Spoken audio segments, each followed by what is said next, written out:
1971 में भारत पाकिस्तान युद्ध में राजस्थान के लोंगेवाला में 120 भारतीय सैनिकों ने पाकिस्तानी सेना को धूल चटा दी थी। भारतीय सैनिकों की इसी वीर गाथा पर 13 जून साल 1997 में बनी फिल्म बॉर्डर रिलीज हुई थी। सनी देओल, सुनील शेट्टी, जैकी श्रॉफ और अक्षय खन्ना जैसे कलाकारों से सजी ये फिल्म देश भर में करीब 290 स्क्रीन्स पर रिलीज की गई थी। इसमें से दक्षिणी दिल्ली का ग्रीन पार्क स्थित उपहार सिनेमा भी था। शाम का शो था, इसलिए सिनेमा हॉल खचाखच भरा था।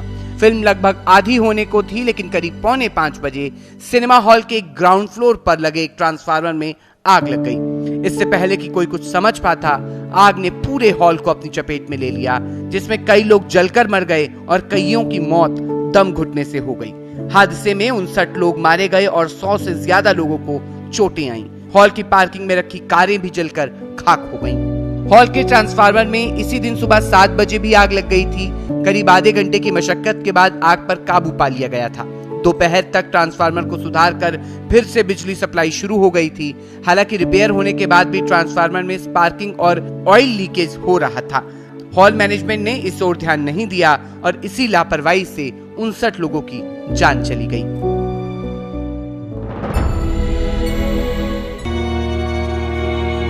इतिहास के दूसरे हिस्से में बात करते हैं माइकल जैक्सन की। शोहरत के साथ साथ विवादों से भी मशहूर पॉप सिंगर माइकल जैक्सन का खास नाता रहा।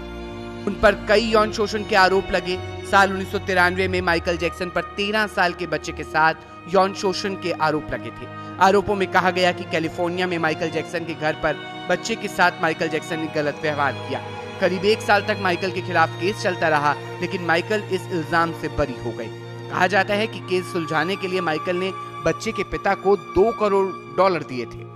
साल 2002 में जैक्सन पर ब्रिटिश पत्रकार मार्टिन बशीर एक documentary living with Michael Jackson बना रहे थे।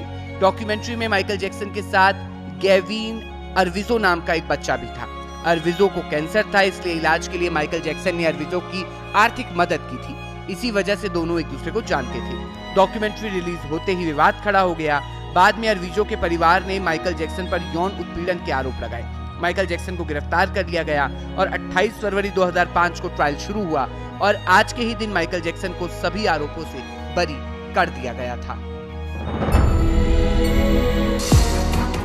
अमेरिका की राजनीति में भूचाल लाने वाले पेंटागन पेपर्स को आज के ही दिन साल 1971 में न्यूयॉर्क टाइम्स ने पहली बार पब्लिश किया था।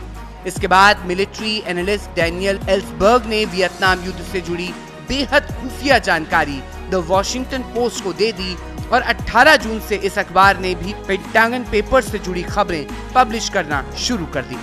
सरकार द वॉशिंगटन पोस्ट के खिलाफ कोर्ट में गई, लेकिन 30 जून को सुप्रीम कोर्ट ने प्रेस की स्वतंत्रता का हवाला देते हुए अखबारों को राहत देते हुए पेंटागन पेपर पब्लिश करने की अनुमति दे दी।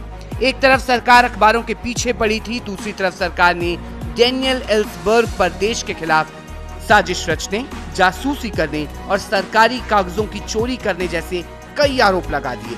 हालांकि डैनियल इन सभी आरोपों से बरी हो गए।